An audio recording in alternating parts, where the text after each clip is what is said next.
Hey friends, Keri-Lynne Shaw here with another episode of Inspired Career Spotlight on Careers, the video podcast series where I bring you experts from all across the career management space to keep you up to date and help you manage your careers more effectively. I am really excited today to share my guest with you, Keri-Lynne Shaw. Hey Keri, how are you? Hi, I'm great. Thanks for having me. I just want to introduce Keri, and then I'm going to get into our conversation. But for all of you that are on an active job hunt or even thinking about it, you need to listen to this today because we have information and something that's going to blow your mind too, just tell you. Anyway, so Keri-Lynne is her name, but we call her KL. KL Shaw is the founder of The Salary Bump, empowering professionals to own their worth, navigate career transition, and secure the pay they deserve. She's a salary negotiation coach. Listen, folks. As a former chief people officer with extensive HR experience, KL has helped countless individuals articulate their value, negotiate effectively, and achieve transformative career growth. Her approach blends strategy, authenticity, and actionable tools that create win-win outcomes in both salary negotiations and career advancement. Through her programs, and we're going to talk about those, KL inspires individuals to take the driver's seat in their careers, design paths they love, and unlock their full potential. Welcome, KL, to the show. Hi, so great to be here. I love the little teaser. We've got so much to unpack today. Can't wait to get started. We do. So listen, all of you that have been following the podcast or that have worked with me privately, you know we talk about career information here from all different perspectives. But today we're going to be talking about salary negotiation, and KL is an expert in this, which is why I brought her on here. But we have a lot to talk about around that because I think salary negotiation is greatly misunderstood. So we're going to talk about that. We're going to talk about the ways that you share that with people. But let's first talk a little bit about you in terms of, tell us a little bit about your story. I know you were chief people officer, but how did you get into this specifically? I think it's important for people to understand the value that you bring and the perspective. I always say from an HR person, being an HR person in my past, seeing it from the other side of the desk and bringing it to people. So can you share with us a little bit about your career path, Kale? Sure. So I think what's cool about what I do today, first of all, I never thought I would be an entrepreneur. I never thought I would own a company. What's neat about it is that I'm really blowing the doors off of HR because I think there's a lot of people that misunderstand what the role of your HR team is, what your CHRO is, what your business partner is. And having sat on both sides of the table, I know what your HR partner is thinking when they are looking to help you develop your career or how the negotiation should go down. And that is both with a new job offer as well as exit packages, which a lot of people don't think about, which happens to be a big mic drop. Whenever I talk about it, people really go crazy for it. In fact, I wrote a post about it last week and it went a little viral. So how did I get here? Well, first of all, I got into HR by accident. I did not plan to be in HR, did not know how to spell it, was not in my trajectory. I was in sales and marketing. And I love the client experience. That was my jam. That's how I paid for college, selling cars, and loved creating beautiful experiences for the customer. So I translated that to the internal customer from the external customer in HR, and it worked out really beautifully for me. And then about 10 years ago, I became a professional coach. And in that journey of becoming a coach, I realized that there's a lot of people that are navigating their careers badly, that are showing up for the interview, not prepared, not organized, or extremely nervous. And most people are not showing up at all for the negotiation. So of the thousands of offers and interviews I've made with other people throughout my career, I would say about 15% of them did it well. And I realized there was a real opportunity for me to bring this to the market and help people get in the driver's seat. Yeah. Well, I'll tell you, it's so amazing to me as a career coach, helping people get ready for job search and helping them throughout the whole stages of it. And because sometimes it's such a grueling experience, or it can be, even when you have a coach with you, the job market's been tough out there this year, right? But the beauty of having a coach with you is they walk with you and they help you see things that you don't see on your own, and they help open some doors for you. But the reality is sometimes people just don't like job search. And when they get that offer in their hands, the first one, they grab it. They don't even think about too much about really what that means. And some of them, I hear people telling me all the time, I don't want to risk it. I'm just going to accept the offer. I don't even want to talk about salary. I'm just grateful to have it. Do you hear that from people too?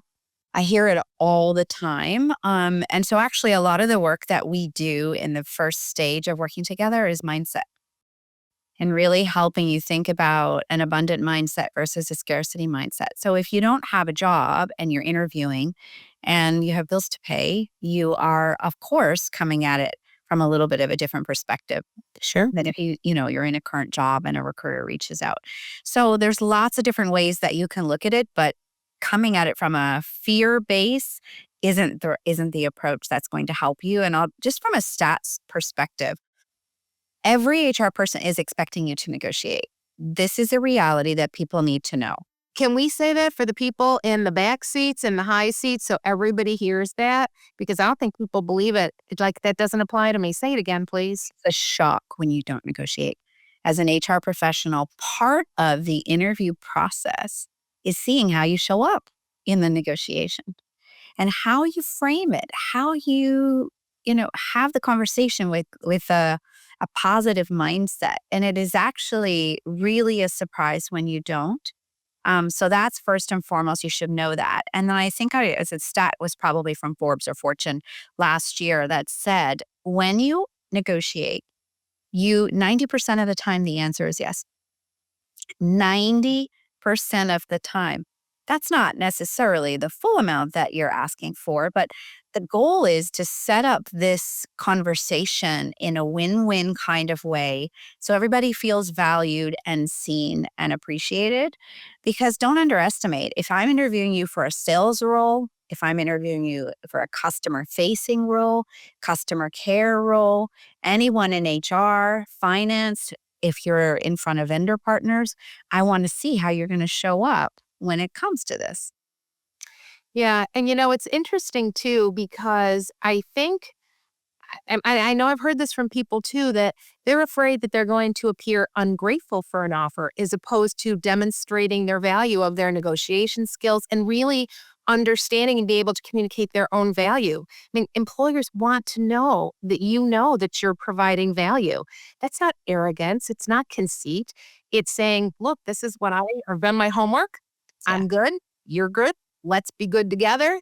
But let's make this what I need for me to show up as my best self here. And can you just also validate about the process from an HR perspective that every position is budgeted and they have a budget range, and when the HR makes you an offer, I don't think I've ever met anybody that somebody has come to them and said, "This is our final offer as our first offer." Like, because there is usually that offers has wiggle room built in, right? Always. Always. The disadvantage or the mistake I think a lot of companies make is that they look at the budget, they don't look at the market. And there has to be a combo between both. So, I mean, look, there's lots of HR teams that are small and mighty and don't have the capacity or claim they don't have the time to look at what the market is paying. But you have to do your analysis because as a candidate, I have access to what's happening in the market, and you need to make sure that the budgeted range that you are giving is realistic because I see a lot of low budgeted ranges. And I've run into situations where I've accepted roles where it was way lower. They hadn't done the benchmark analysis inside until I got there and realized, wow, I accepted something too low and they undersold me and hadn't done their homework. So it's important to know the market research is helpful when you are preparing for these kinds of conversations. KL, have you ever had anybody or seen anybody that had an offer rescinded because they wanted to negotiate in good faith? Yes, once. And it was a podcast that I was on. It's very, very rare. The only time I would ever rescind an offer is if someone was behaving badly. They were rude, they were extremely arrogant, just inappropriate. So, but that's never happened. This podcast that it was on, it was very interesting. The offer was rescinded actually because she didn't negotiate. Okay, So let's talk about that. let's flip that around for a minute. So you asked if I've ever seen an offer that was rescinded because they negotiated. The answer to that is no. But I have seen it where they It was a CFO level, and they made the woman the offer, and they ended up rescinding it because she didn't negotiate 24 hours later. It is extremely rare that it would ever get rescinded, but in that role, they wanted to see how she showed up in the negotiation, and so they rescinded it. To be really honest, if that was to ever happen to you, they're not your people. And I know, there's panic would ensue. Hopefully you haven't already, resigned from your other job, but it's extremely, extremely rare that that would ever happen, and not something that people should be afraid of. But it is important. I mean, you mentioned, and I think we're going to give everybody here the benefit of the doubt that's listening, that you're going to negotiate in good faith and you're going to negotiate professionally. But I would also say, because you've touched on this, you need to understand the market. Like, you can't just come in and say, I want, I should have. You need to come in having done your research, being ready to discuss it intelligently, rather than saying, I just feel like I want this kind of money today. That's going to get you further, isn't it? Yeah. And then, think beyond just the salary, because one of the first questions you will get in an interview, besides tell me about yourself, which is an important factor, you need to know how to share your talent reel or your elevator pitch. It is, what are your salary expectations? And they usually say the word salary. They don't say, what are your compensation expectations? So just know that there is a compensation philosophy inside every company that is different. And so my favorite answer to that is not to answer it at all, and to go back to them to say, listen, it would be really helpful if you could walk me through what your comp philosophy is inside your organization. Let's get grounded to that so I know what the total picture is, and then we can move our way into salary expectations. Because you don't know, maybe they're a lower salary, higher in equity and bonus. Maybe they're more pay for performance. Maybe it's a higher commission rate. So you don't ever want to back yourself into a corner and give a number that is it's just not relevant, because it's actually it's the most ridiculous question. I don't know why HR leaders feel the need, or recruiters feel the need to ask that up front. But I also think the answer, the response that you're talking about, shows your intelligence, your preparation, your understanding of how this works, so that they respect the fact that you've done your homework already and that you are coming into it with knowledge, as opposed to just spewing out numbers. Clearly kind of tips your hand to, I don't really know what the heck I'm doing here. Yeah. What often happens is that you're not prepared for that conversation. So you're caught on the back foot and you just say, well, I make 100,000 today, and I'm looking to make 110, or whatever they say. They often give their existing salary, which is the worst mistake that you can ever do. Second worst mistake is giving a dollar amount versus giving a range. And third, of course, is not doing your homework. Can you just please elaborate for a minute about why that is the number one mistake before giving, before telling what you make? Why is that the mistake? And I want people to understand that. Well, first of all, you're trying to grow, right? So if you tell them what you currently make, they are in the driver's seat, not you. And the goal is for you to be in the driver's seat of having this conversation, and saying what you currently make may or may not have anything to do with what's happening in the market.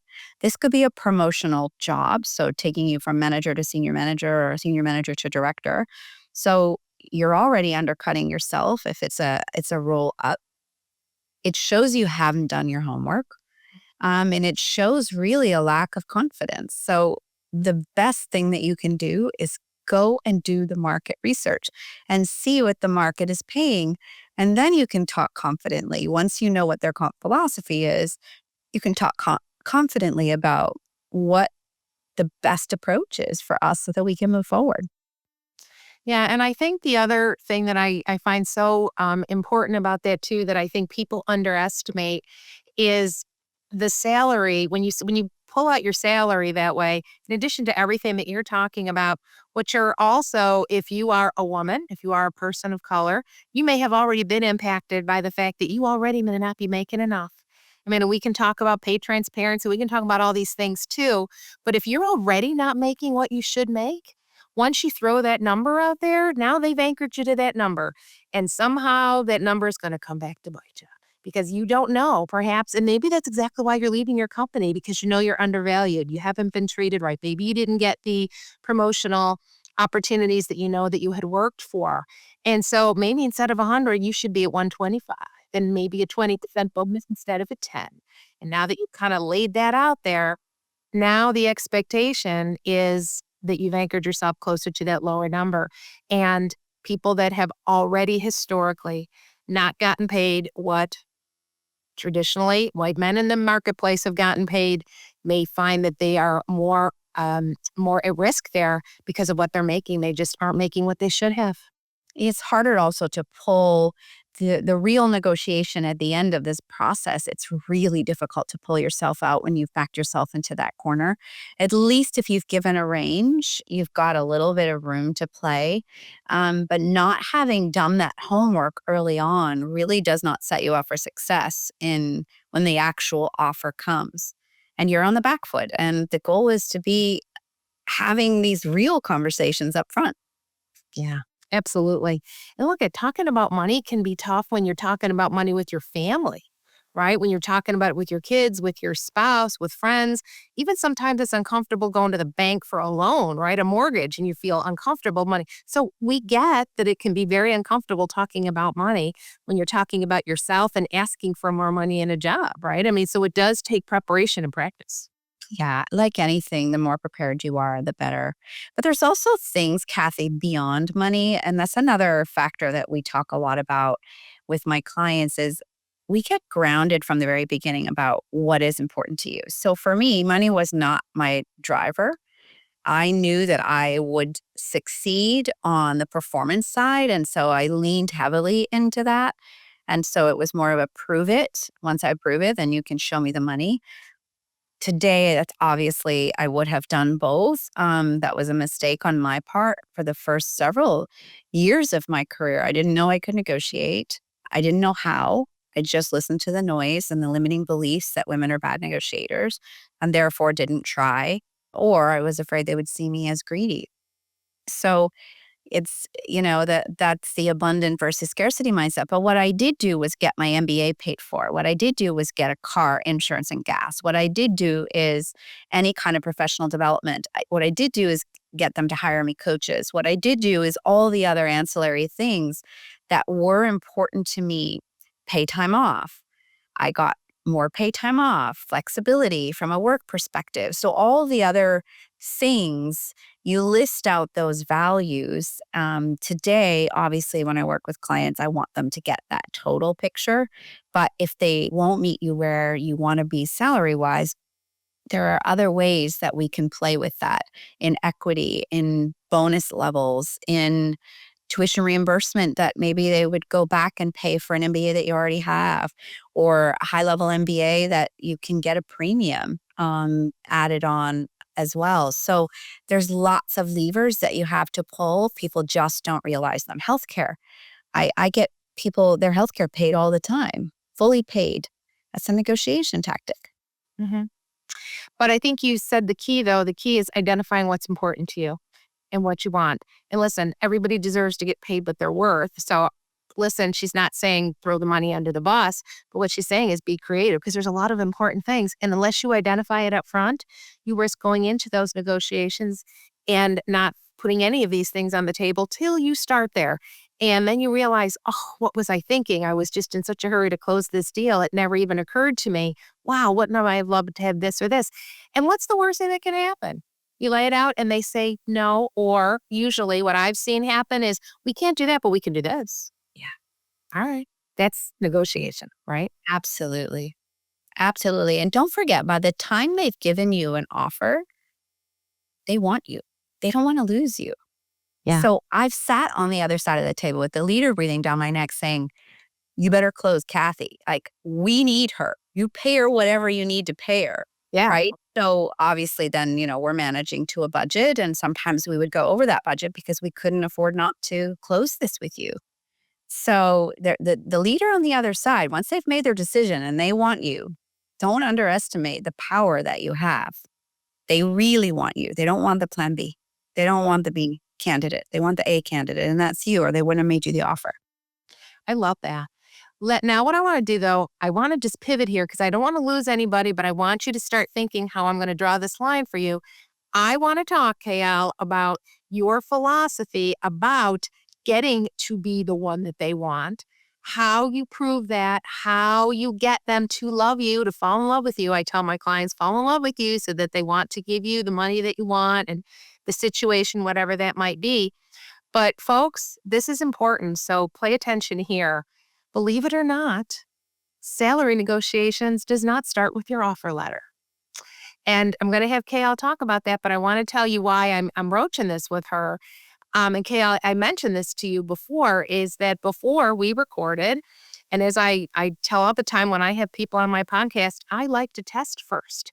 I like to get to know you before I share you with my audience, and I like to understand what it is that you're putting out to people. And so I did my homework and I took your Salary Accelerator course, which is on your website. And can you please talk a little bit, because I think this is eye-opening for people, and really please folks, pay attention here, because to get to the point where you are the one that's valued, you are the one with the offer, it's more than just that moment, it is the preparation. Can you talk about that preparation that most people don't think about? And that's in that salary negotiation or that salary accelerator course. And it was like mind blowing for me when I realized that's the disconnect with people. Can you talk about that? Yeah. So there's two key things that are critical in that first meeting when you are talking to a potential company. One of those things is A, getting grounded to what is important to you and ensuring your talent reel is tight. And the talent reel is my phrase for an elevator pitch. One of the first questions that you're going to get, there's two questions you can expect in every first meeting. One is tell me about yourself. And two is what are your salary expectations? So if you have not practiced that talent reel in front of video, in front of your mirror, that talent reel is really your opportunity to connect with the person on the other side. These are the three questions that I have my clients answer. First question is, what do you love? What do you love? I mean, light your fire, so passionate about. Second question is, what are you really good at? And that is eyes closed, hands tied behind your back. What are you innately good at? And the third question is, how do you or are you making an impact on the world? And your answer to those three questions is very personal. I'll give you just a quick example. My daughter's 22 years old. She was preparing for a huge, huge internship with one of the biggest brand names in the world. Very nervous, trying to figure out what's my elevator pitch. Mom, I'm a waitress or I'm a bartender. Like, how can I frame who I am? Her talent reel had everything to do with truly who she was, not necessarily her work experience. And who she was a young woman who has 3 passports, who's lived in multiple countries and been the underdog and been the kid that didn't understand the language that was going on around her. And it was a result of having gone to 6 different schools before she graduated high school, hating her parents all along that process, but realizing today as an adult what that did for her from a cultural sensitivity standpoint and an inclusivity standpoint. So she told that story. She told the story of, having studied abroad and having, as a young child, gone to international schools and just what that experience gave to her. And the fact that she is a bartender and, of course, we changed that to the word hospitality versus a waitress or a bartender. But being in hospitality, I would hire all day long someone who's been in hospitality for a sales function, because don't underestimate, you are selling all day long. So she could talk about the client experience. She could talk about those kinds of aspects. So it was really it's your story. It's not your resume, because I can read your resume. It's your opportunity to connect with me. And I'll tell you, the feedback that she got from any interview that she does with that talent reel, it is power. So, so, so, so powerful. The second answer to the question, what are your salary expectations? We touched on this briefly, but before you walk into any interview, having done your homework on the market value of the role, getting grounded to what's important to you, looking at what you were previously making and telling a story around that is so crucial, so that by the time you get to the offer stage, you've already planted the right seeds up front. You've asked the question about what is your compensation philosophy?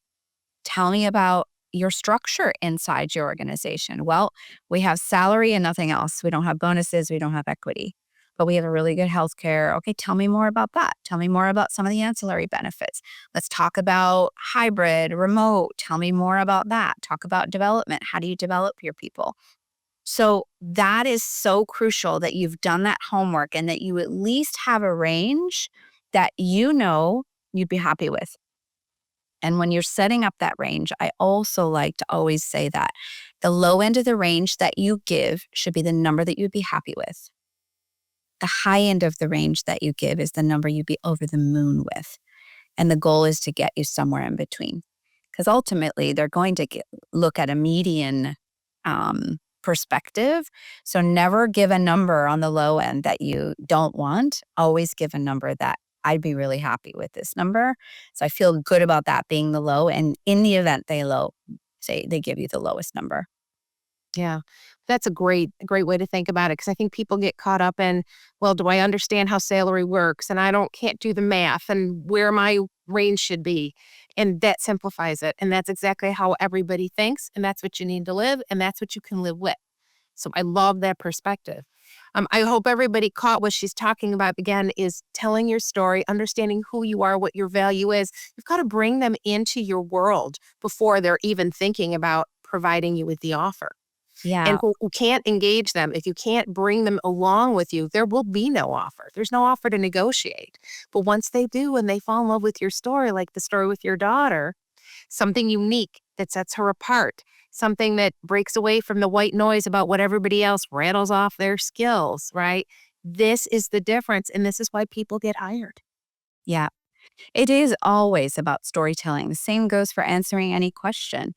Right? So you need to talk about impact and results. You need to talk about how you did it. You need to talk about the situation. You need to talk about potentially the roadblocks that were in your way, how you tackled them, how you knocked them down, and what was then the impact to the organization. And your answers also need to be concise and direct and to the point. So you have to practice. There is nothing more important than practicing for this interview. It is so crucial. I'll give a quick tip that I do this for my clients, but for your audience. If you take the job description, the job spec that you got on LinkedIn or that they sent you over, and you take your resume and you drop both of those into ChatGPT, you could ask it to output in an Excel format. Can you please give me questions I might get asked based on this job description? Answers from my resume and examples from my resume. So 3 columns. And it just helps get you grounded. The examples are the space that you need to expand upon. Think about every kind of scenario in your career that you've had that you think you might want to tell a story around and ground yourself to those examples. So you can pull them in when you're asked any kind of question. You've got a whole bunch of examples at your fingertips that you've practiced. Yeah, that's fantastic. Because again, that's where people get caught up. I don't know what to say. I don't know how to say it. And I'm always shocked when I talk to people that are not playing around with ChatGPT or Google Gemini or whatever it is. Doesn't matter. But listen, this is not about replacing you. It's not about replacing any of us. It's about using it to control information, to harness the power of the information better so that you're better. And it's only as good as what you put into it, but use it to help you. It can help just organize your thoughts better and just work through some of the questions that you may have. And I'll tell you, when you do that, it's all part of your overall strategy and it can really bring you out stronger on the other end. Yeah, it does. And the other thing is, I think, normalizing the conversation around talking about money. We don't go to a cocktail party and ask people, so what do you make? That's probably not appropriate. However, there are appropriate ways for you to have these conversations. Say, listen, I am trying to get grounded to see if what I'm paid is appropriate on the market. I've done some market research, but I would just love to know, what do managers, senior managers, directors in your company make? Do you have any idea what the ranges are? Could you help me just to get myself grounded? I just want to be sure. What about bonus? What about some of the other ancillary benefits that maybe I haven't thought of? What does your company offer? Some companies offer pensions, some companies offer equity, cars. I mean, there really is so many different things to think about. I just love the idea to normalize this conversation and it not be some big secret. It will break down a lot of fear too. Let's talk about the mindset of money a minute. Okay, because you talk about that in that Salary Accelerator course, and you just mentioned it again. And this goes back to the whole preparation piece. Can you just talk a little bit about kind of overcoming some of those mindset issues about money, particularly with women? Particularly because, and not to say that we're our worst negotiators, we're not necessarily.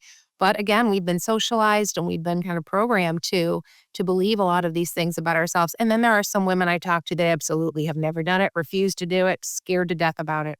Can you talk a little bit about that mindset of money and overcoming that fear of being able to comfortably talk about money, even after you've established your value? But when you really get down to talking about the wallet, what kind of tips do you give your clients? How do you kind of walk them through that, or exercises that you may give them to try to open their mindsets and change that a little bit, change the paradigm of money, and that they're not asking for anything that they don't deserve? Yeah. First, it always starts with what are the beliefs that we have around money, right? What kind of socioeconomic class did we grow up in? Do we believe what we've been told around filthy phrases like filthy rich or money doesn't grow on trees? Do we have a scarcity mindset around money? Do we have an abundant mindset around money? I think the fact that there is still such a massive gender and racial pay gap, we hear the noise and we know that this is what is said about us, that we are bad negotiators. And so we either just don't try because we believe that, or, when we do it, we're afraid to actually ask for what we really know we're worth. So it's like anything in life, what is it that is holding you back from excellence? What is it that is potentially holding you back from asking for what you deserve? And I believe the biggest part of that is preparation, preparation, preparation, and doing your homework and really getting grounded to what the market is paying, because that gives you confidence. So already you're walking in saying, okay, well, this isn't just chaos asking for it. It's actually what is paid on the market. So when you talk about expectations, you can talk about the market research that you've done. It's not about just, this is what I expect. It's like, well, based on my market research, this is the range that the market is paying. I'd love to hear from you. And so to always, I think we talked about this earlier about getting them to answer first, asking them what is the budgeted range that you have for the role before you answer anything. Be curious. Be very, very curious. It'll lessen you even having to answer the question. But we all got to know our worth. And I'm sure, Kathy, if any of your audience thinks back to any time in their life where they were afraid to ask for something, I know every single one of you has a story where you did it and it was successful. So think back to a time in your life when you did do something that was scary and it paid off for you. It's the stories we tell ourselves that just really get in the way. And so why not flip that story to something positive? Flip that story to something that's going to actually help you move forward versus keep you stuck. And I think a great way too, particularly if your job involves any type of negotiations, whether it's contract negotiations, sales negotiations, even as you said, even people in hospitality, you're negotiating all day long with upselling people on different experiences and whatever. Think about how well you do that on a daily basis. Yeah. And you mentioned earlier about the one person that the offer was rescinded from because they didn't negotiate. And in some of these roles, they do expect that if you can negotiate for things that you don't care about, why wouldn't you negotiate for something that you should yourself, that you should absolutely care about more than anything else? But it's a great opportunity to really flex those muscles a little bit in a very professional way, but to be able to demonstrate how good you are at that. And think about the successes that you've had, because I think that can help decrease some of those nerves too when you just put it as it's just a process. Yeah. It's business. That's it exactly. And you all have a story of when it was successful, whatever it was, whether it was a sales role that you had, we negotiate all day long. I negotiate when I'm going on the airplane so they don't make me check my darn bag. I'll negotiate like heck to hold on to that sucker because I don't want to have to put it underneath the plane, right? So you're it's simple things that you're negotiating. Seriously, more often than you realize, you are negotiating every single day. I think a lot of it's practice. You have to, and even think about, well, maybe this is a really great exercise, even before you or early in your job search, before you get to the final offer stages, is start practicing things that you want to start asking for things. Just start asking even before you're in that interview situation, and just see how many times you get what you want, or at least partially. I mean, that really is empowering to be able to say, consciously think about it. How many times you get to keep that suitcase? How many times did you get bumped up in the line? How many times did you ask at the supermarket, can you double check this price? I don't think it's right. Well, sure enough, they give you the better price. Like, all these things happen all day long, but we just kind of brush them under the rug. But if you think about them consciously, now your confidence goes up because you really are doing it.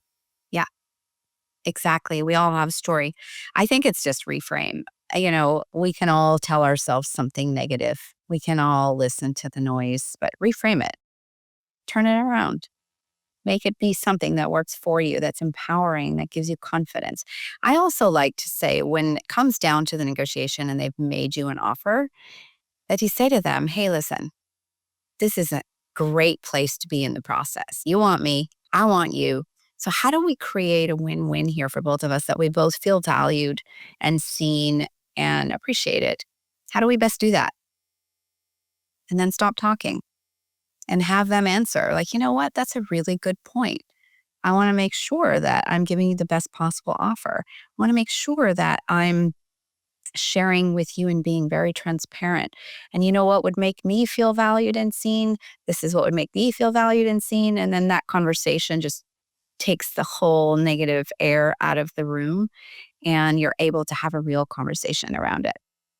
I love that. That just the talking to people just like people, and are just having that conversation.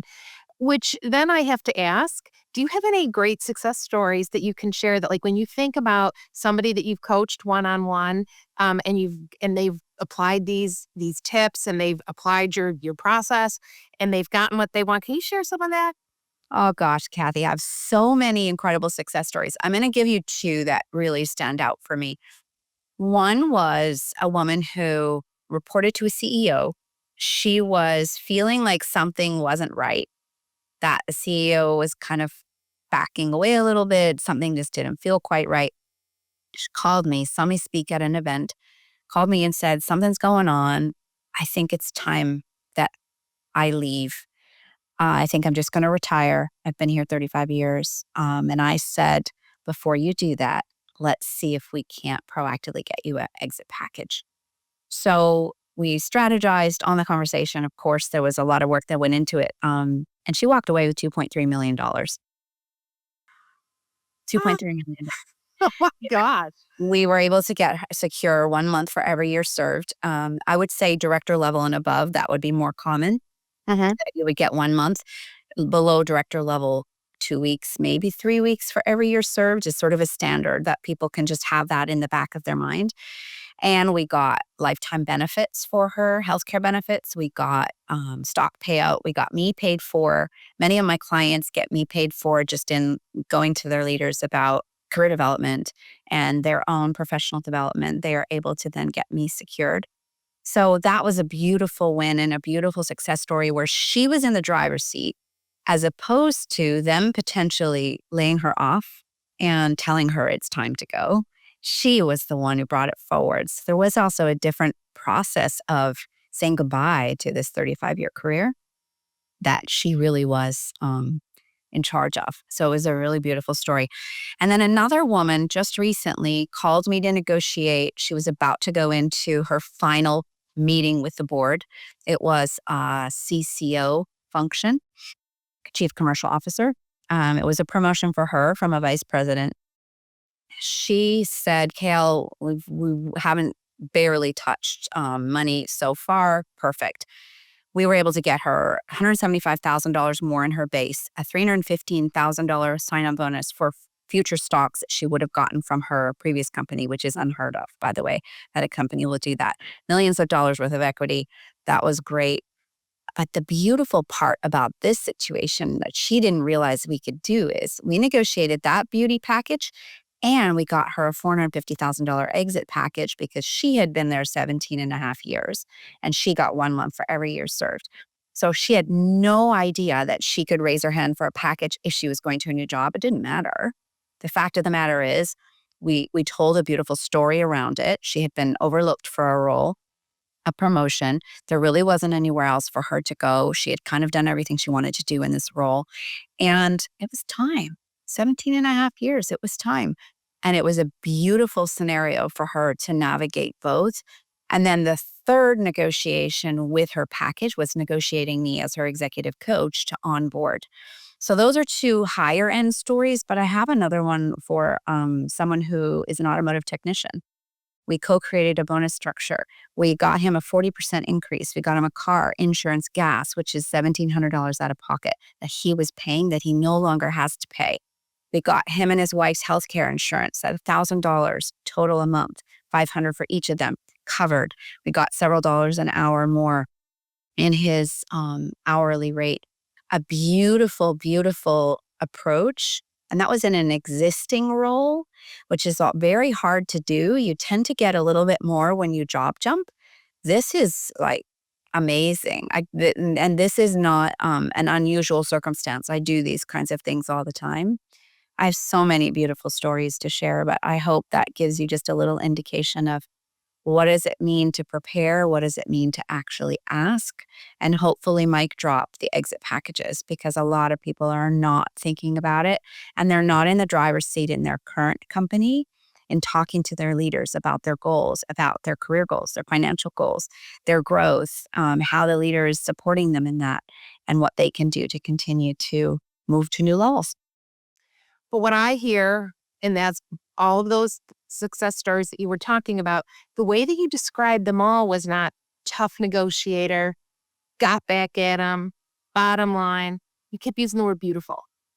So when I hear you say it was a beautiful process, it was a beautiful experience, a win-win for everybody, helping people do it in the right manner, doing it professionally, you keep saying the word beautiful. So money does not have to be adversarial. No, thank you That's for also what I'm pulling hearing. that out. It's so funny that you pull that word out. With grace and dignity are two things that people will come to me also if they just got laid off and I can help them negotiate their package, or it feels like they're going to get laid off, or they just got a bad performance review and they want to figure out how to move forward. Grace and dignity in a scenario like that is really important because there's a grieving process that goes along with what happens when you're laid off, or you feel not seen, not valued.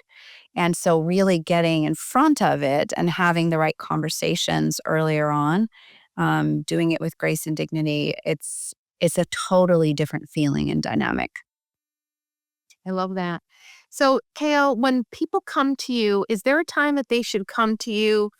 I want to say too late, like just people come too late, or when would you like people to come? When is the best time to go to you for talking about exit packages and salary negotiations?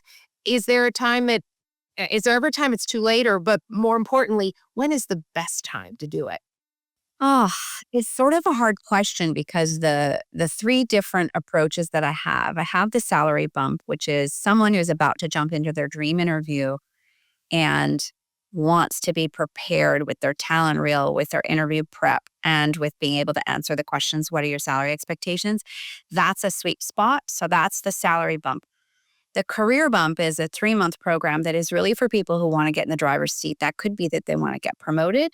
That could be that they aren't exactly sure what's next for them. It could be that they're miserable. It could be a few different scenarios, but the career bump is really like, let's sit down and establish your roadmap. I serve as your co-pilot and let's rock and roll. And in that case, we could do dual negotiation, exit packages, and your new negotiation, which is a beautiful scenario. Those are my favorite. Or the third one, which is to negotiate me to onboard you in your new role. So a trifecta, if you will. Exit packages. If you feel like something doesn't smell right, if you feel like your boss is backing you into a corner, if you feel like you just had a bad performance review, that is a perfect time to come so you can get in the driver's seat. But people do come to me when they are laid off. So, those are those are perfect scenarios as well. I just prefer most people know when the writing is on the wall. And I think there's a way for you to spin that so that you don't end up getting backed into a corner. Yeah, I love that. People tell me all the day they have a feeling, right? I can't, if I had, I'll tell you, I always say this, if I had a dime for every time I heard certain things, I'd be on a beach somewhere, right? No offense to anybody. I'd be on a beach somewhere having a Mai Tai.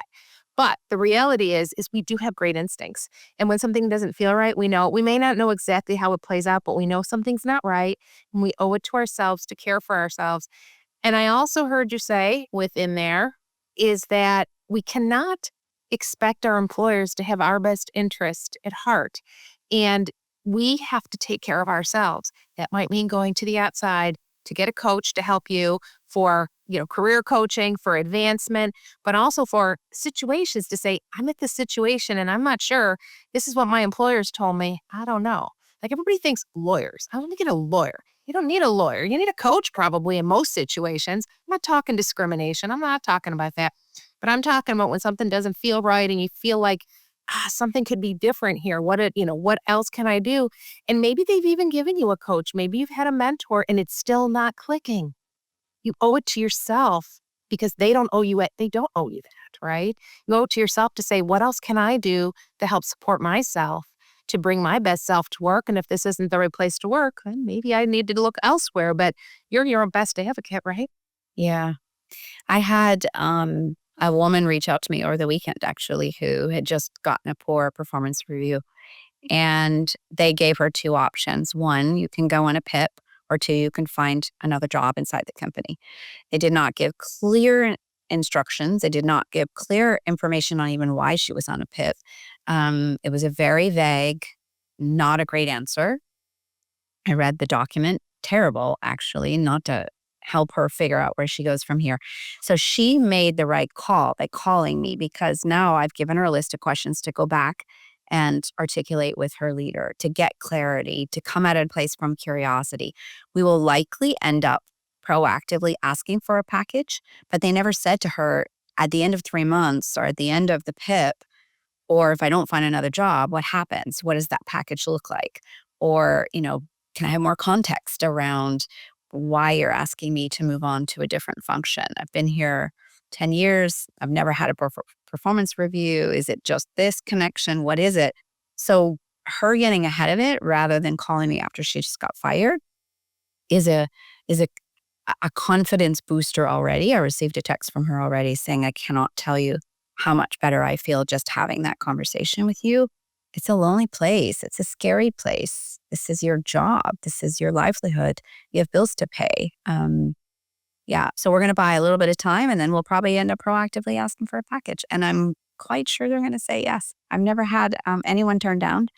And as a CHRO, I've never turned anyone down, especially when it's a performance case or they think it's a performance case. They don't want to argue. They don't want to make it ugly. If you come forward and do it proactively, you just saved someone else's job. You just saved them some heartache, yourself some heartache. It really is a win-win. And listen, I think we've all learned too, those of us that have worked in HR and those of us that have just been around a long time, not everybody belongs everywhere, or perhaps you did it one time and you've outgrown the job, the company has moved on, the alignment isn't there anymore, and that's okay. But you need to take care of yourself in that process rather than just saying, well, whatever happens, happens. You deserve a voice in the process too. And it's nobody's fault for not knowing what to do because how would you possibly know what avenues that you can take? People don't recognize that it could be a package at the end for them unless somebody tells them, and who's going to tell them? Yeah, well, you and I are. I'd say the other thing not to sleep on, no matter what stage you are in your career, if you are not building your network and nurturing and fostering that network from day one, you better start. Get that spreadsheet, get their phone number and their email on there, send them a birthday note once a year, be front of mind for them, tap into them for advice, talk to them, have them share their career, how they got there. Anybody who's inspired you, anyone you've seen speak, anyone inside your organization, outside your organization, you have got to build this network because that is how you're going to find a job. It is not likely you're finding it just by posting on LinkedIn. You're finding your job because someone is seeing you do good work. someone is touched by you, someone is influenced by you, someone you have a conversation with, it sparks for them. That's how jobs are found. So the sooner you start nurturing this network, the less often you will be caught on the back foot. Even if you were laid off or you were in a situation where you now need to go find something new, you already have that step ahead because you can reach out then to those 20 people, 30 people, 50 people, however many people it is that you've been nurturing, and say, hey, listen, I'm ready for my next move. Here's what I'm thinking. Here's what excites me. Here's what I'm really good at. I'd love to see what sparks for you. And is there anyone in your network that you think I should meet? And start having these conversations yesterday. That would be one really key piece of advice. Yeah, and I'm gonna add one to it because I think that's fantastic, and I'm gonna add another piece. Put out good karma, folks. Start doing things for other people before you need to start asking for help. So give that LinkedIn recommendation to somebody that was a great manager to you or that you enjoyed working with or gave you the best service that you ever had. Start doing it before you have to start asking for them all the day that you get let go.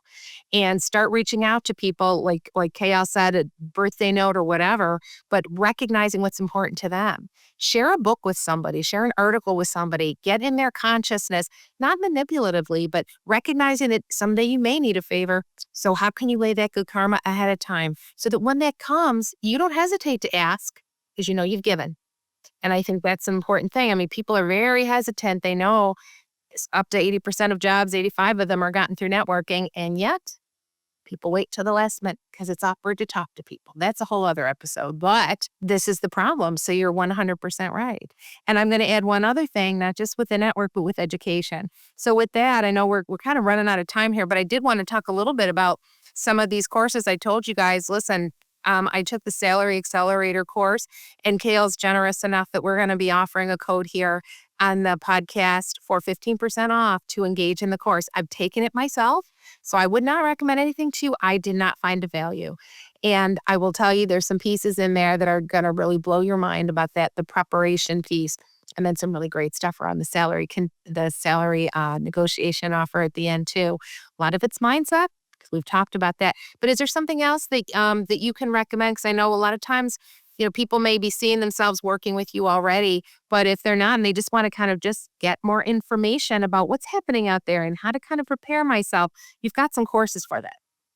I do. I also put a lot of free advice on LinkedIn. I post 4 days a week, usually, sometimes five, and lots of videos, lots of quick hits, quick tips. So follow me on LinkedIn. I would love to get connected. I also meet 20 people a week just for a general, hey, have a coffee. If there's anything I can do, those don't cost you anything. So I'm very happy to do that. If anybody has any career advice that they're looking for, you don't have to work with me in order to get on my calendar. So please feel free to reach out to me on LinkedIn. The Salary Accelerator course is really comprehensive. It is mindset, it is prep for the interview, and it is land the plane and get the offer that you deserve and exit gracefully, how to do that from your existing company as well. And then, of course, all my one-on-one work, which is where I'm having the most fun. And that's really, really powerful and impactful. And yeah, I'm just thrilled to bring it to your audience. I think the code is Inspire15, and you'll probably put that in the show notes with a link to the accelerator course. And it's really been a pleasure.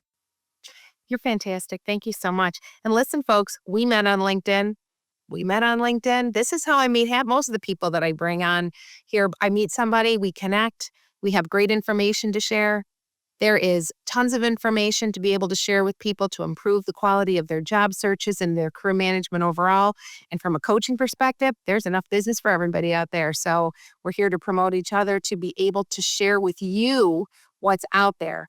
And again, I feel I feel the steward of the information that I share, which is why I test it all first. So thank you, KL, for joining us today and for sharing your information. When we talk about money, there's just not enough information we can get, and we need to get the right information, because if you have the wrong information or not enough, you can really, hurt yourself with this information. But you were very generous and very clear. So thank you so much. Thanks for having me, Kathy. It was a pleasure. All right. Listen, we're going to put Kale's contact information at the bottom here in the show notes and the code. But if you have a question, reach out to me, reach out to her. But she's really easy to find on LinkedIn. So we'll share all that with you. And before you finish up their episode today, make sure that you subscribe to our channel and get notified when new episodes drop. And in the meantime, thank you for joining us on Inspire Career Spotlight on Careers. And until we meet again, live inspired.